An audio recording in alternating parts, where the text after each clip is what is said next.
Oke, selamat malam teman-teman. Sebelumnya saya juga mengucapkan sekali lagi minal aidin wal faidin. Mohon maaf lahir dan batin buat teman-teman terutama yang merayakan hari raya Idul Fitri yang suci ini. Nah, saya kepengen update kita, sebetulnya proyek ini sudah selesai itu sekitar awal bulan Februarian kalau nggak salah ya, Februarian atau apa. Dan ini ada di Kota Denpasar yang kita kolaborasi dengan Pak Putu. Jadi memang Blaze Group terutama di bidang pond builder ini ke depan kita ingin bekerja sama dengan salah satu rekan dan kawan lama saya, customer Blaze lama juga, namanya Mr. Putu Malguna. Salam buat keluarga. Nah, intinya harapannya begini teman-teman. Jadi memang teman-teman harus tahu dulu bahwa kita untuk minimal project di luar kota, apalagi luar pulau, itu adalah di minimal RAB 150. Jadi kalau teman-teman lihat selama ini yang pembuatan kolam, terutama yang di luar kota Semarang, itu RAB-nya minimal 150 atau 150 ke atas. Bahkan ada yang sampai over, ada yang 2 digit miliar dan segala macam, terutama yang mega-mega project. Tapi sekali lagi teman-teman, memang kenapa saya buat seperti itu? Yang pertama memang kita membidik segmen yang menengah ke atas. Yang kedua, untuk jasa, tenaga, akomodasi, mau itu project kecil atau besar, itu cost-nya itu sama-sama besarnya, Val. Nah, ini mungkin buat masukan teman-teman ya, mungkin buat teman-teman yang kontraktor pun juga bisa dicek.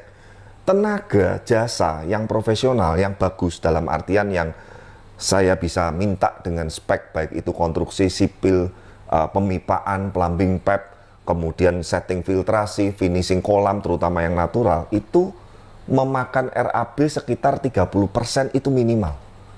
Belum hitung akomodasi ya, itu baru tenaganya aja. 30, jadi kalau RAB-nya 100, 30 itu habis untuk tenaga sendiri. Belum nanti material, spek, dan yang lain-lain segala macam. Nah, jadi margin yang kita ambil ini sebetulnya kalau buat teman-teman yang tahu, sekali lagi ya, jangan lihat cuman angkanya, tapi bandingkan angkanya dengan speknya, dengan kualitasnya. Ya, kita dalam pembuatan kolam, filter, dan lain-lain tidak pernah pakai, maaf, barang-barang yang tanda petik yang murahan, seperti itu. Nah, jadi memang saya buat sengaja minimal 150 itu supaya kita juga sama-sama tidak saling memberatkan, baik dari customer maupun dari pihak Blaze Group. Nah, diharapkan dengan adanya cabang di Bali ini, selain di Semarang, Jakarta, dan sekitarnya, kita yang sudah sering dapat project paling banyak dari area-area Jawa, terutama Jawa Barat dan Jakarta, kita bisa terima RAB yang di bawah itu, yang di Bali. Jadi 150 ke bawah itu kita bisa kerjakan, tapi sekali lagi dengan melihat situasi, kondisi, dan yang penting satu teman-teman, hampir 99% project yang kita kerjakan itu selalu kita dokumentasikan di YouTube. Jadi sekali lagi mohon maaf kalau memang saya tidak yakin bisa membuat bagus, atau dengan budget yang kita bicarakan ini tidak ada titik temu, mendingan kita nggak kerja, karena ini terus terang bukan apa-apa sudah menjadi standar kita. Nanti setelah ini pasti ada yang komen, wah bla bla bla bla bla bla, sok-sokan dan segala macam. Tapi terserah, yang penting saya yakin semua orang punya strategi dan punya market yang masing-masing. Nah, kolam yang di Denpasar ini memang yang awal ini itu RAB-nya cukup besar, hampir menyentuh 200 jutaan. Dan ini sebetulnya awal itu konsepnya yang dibangun dari kontraktor sebelumnya salah. Jadi yang bikin salah satunya ada pembengkakan biaya itu kita harus bongkar ulang awal lantai kolam, peletaan filternya salah, bahkan filternya itu tadinya kalau Noval inget ya, yang tadinya pakai kayak tower gede, terus filternya ada di lantai dasar. Ya kan, itu nyetingnya nggak gampang teman-teman, dan sangat tidak efisien sekali. Akhirnya kita kasih masukan ke customernya, filternya kita bikin mendekati kolam, dan kolamnya ini berbentuk letter U.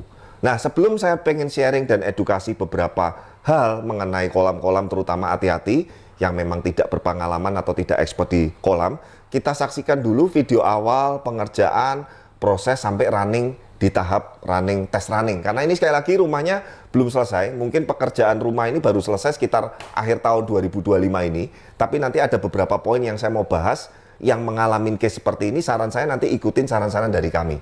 Ya, kita saksikan dulu cuplikan melalui video berikut ini.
Oke, nah itu ya teman-teman ya video proses pembuatannya. Nah sekarang kita akan masuk ke edukasinya dan sharingnya. Ya, yang pertama teman-teman, kalau memang sebuah rumah, apalagi pengerjaan dinding area sekitar kolam itu tuh belum finish beres, jangan sekali-sekali di running final. Atau kalau di running final, kolam ini tuh harus di karantin atau ditutup terpal kayak apa, kayak yang intinya material-material nanti pecahan lah apa, revisi dinding, netelin, betelin, ngecat dan segala macam tidak masuk ke kolam. Karena kalau material-material contoh kemarin waktu kita di apa namanya di Tapin ya, waktu itu masih dengan pengerjaan gazebo, ada paku yang masuk ke filter dan akhirnya paku itu ngenain di pompa. Untung nggak rusak. Untung masih kita bisa benerin dan pompanya masih bisa jalan normal. Tapi intinya poinnya yang pertama, jangan pernah sekali-sekali ngerunning final kondisi kolam koi yang pembangunan rumahnya belum final. Kita juga ada pendingan di Jakarta, ada pendingan juga di BSD Tangerang, karena belum running final. Kenapa? Karena rumahnya belum beres untuk area sekitarnya situ. Nanti setelah lebaran tunggu update-nya dari customer, kita juga akan lanjutkan ya. Nah yang kedua teman-teman, meskipun belum running final dengan air yang ala kadarnya, belum diberi bakteri starter, belum diisi ikan dan segala macam, usahakan jangan sampai pompa ini mati total. Loh kenapa Pak Ade? Saat air tergenang dan tidak ada sirkulasi, tidak ada perputaran, percaya saya, pertama itu akan tumbuh lumutnya itu akan makin cepat. Airnya akan makin jenuh, airnya akan makin keruh, akan makin hijau, bahkan tidak sedikit juga yang akhirnya itu jadi kecoklat-coklatan. Itu yang pertama.